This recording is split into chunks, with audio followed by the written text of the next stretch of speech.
Good morning. Welcome into Wake Up America. It is Tuesday, May the 3rd. I'm Rob Finnerty alongside Allison Maloney, and here are some of the stories that we're following for you this morning. Allison, good to see you. We've got some unprecedented breaking news this morning. A leak happening at the Supreme Court. Politico reporting that the court will overturn the landmark 1973 ruling Roe versus Wade. We're going to be talking about that, what that could mean throughout the morning here on Wake Up America, and whether an ugly precedent has now been set in the process. Yeah, absolutely, Rob. And this is a story that obviously broke, around 9 o'clock last night. And this is something that, look, the reality is this was leaked. And I guess the FBI is looking into this. And so Politico got this story, they ran with it. And now obviously Democrats are upset because of what could possibly happen. But a lot of people are saying, does this mean that, this was leaked because of the midterms coming up and the low poll numbers that Joe Biden and a lot of Democrats are facing? And what this could mean for the midterms, and was this done deliberately to intimidate these 9 justices on the Supreme Court? More on that coming up. Plus this morning, let the fun begin. It is primary day in the states of Ohio and Indiana today, where voters will nominate candidates for the U.S. Senate and House and Governor. This is the start of what could be a very big red wave here as we head toward November.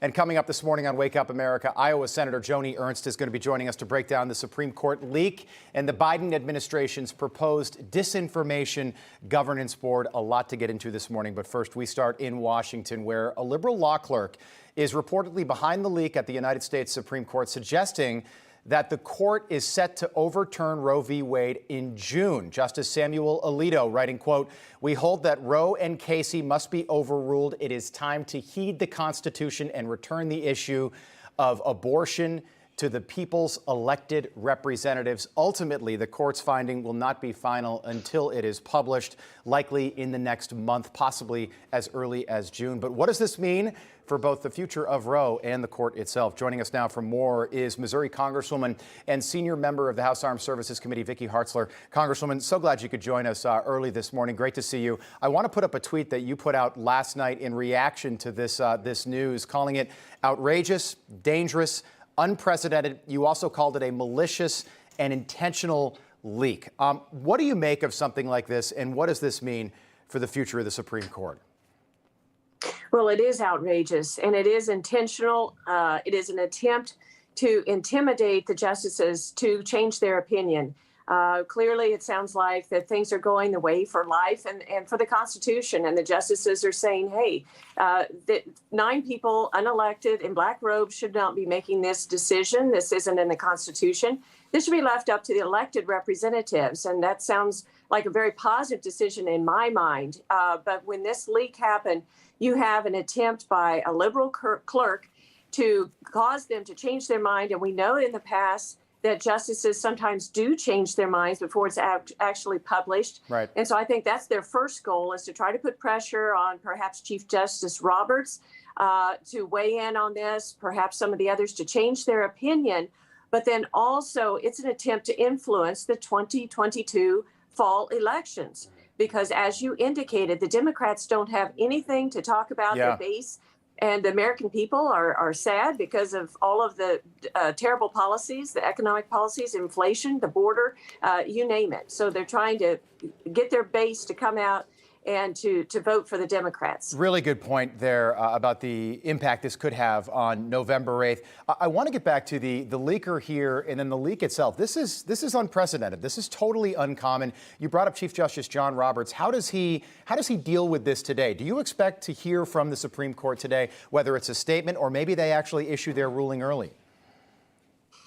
I don't know, but I think there is, as you indicated already, with the FBI involved, there's going to be a very, very intense review of this to try to find out who this person is and to take action against them, whether it be debarring them, civil action. I don't know, but this has got to stop. I mean, the Supreme Court was the one institution in our country where you could count on for them to adhere to their policies and to not publish their opinions until it was finalized.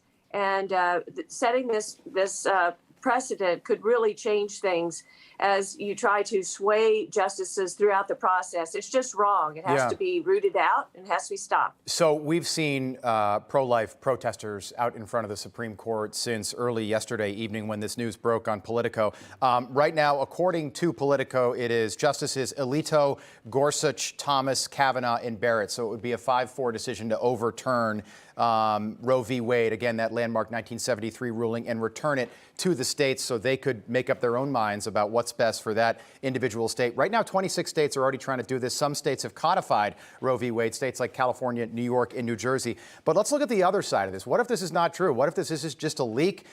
We've heard that this decision might date back to February, possibly this fall. What if it's just not true?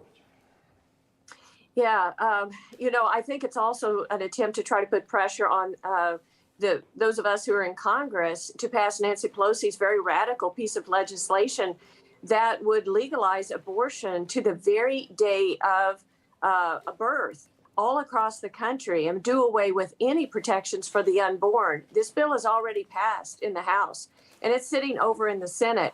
And so I think this also might be an attempt to try to get the senators to do away with the filibuster, to pass this legislation and basically codify a very radical form of abortion and Roe versus Wade. It would be a terrible, terrible policy. So that may be part of their goal as well. And I think you're going to see Democrats in the Senate putting pressure on Schumer to do away with the filibuster and to try to pass this legislation, which would put us on par with China and North Korea in the very barbaric policy of allowing and promoting abortions up until the day of birth.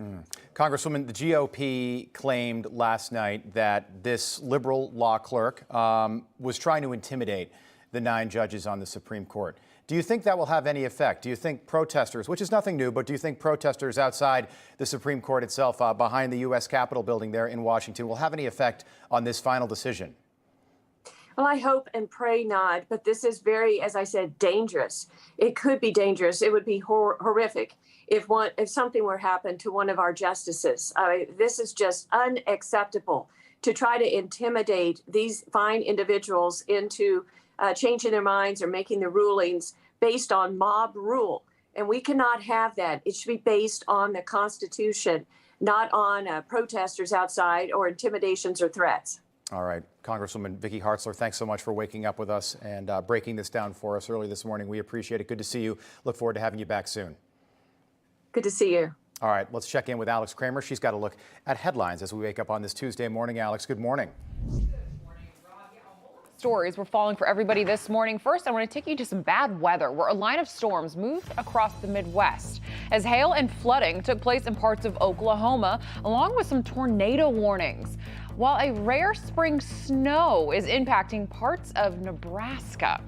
And how about this? A scary moment in Akron, Ohio, as a school-bound 16-year-old girl needed to fend off an attempted kidnapper. The teenager was waiting for the bus when she was approached by a stranger who attempted to distract her and then tried to drag her in the direction of his vehicle. The teenager wisely clung to a chain-link fence and managed to break free from his grasp. Police arrested and charged the recently paroled suspect with abduction. And a scary moment in Atlanta as the driver of a pedal pub bike was charged after a rollover crash injuring all 15 riders. The driver was arrested and charged with a DUI while the company's owner was issued a citation for not having a valid sightseeing permit. Thankfully, no one was seriously injured.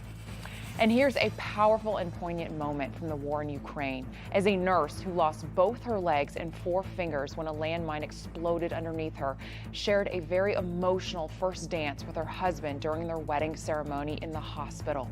Now, the couple has been together for 6 years and they have 2 children. They were walking home together when the blast happened, but the groom was unharmed. And a whole lot more to cover right here on Wake Up America. Up next, more reaction to the Supreme Court leak and potential end of Roe v. Wade within the next 2 months. We'll be right back.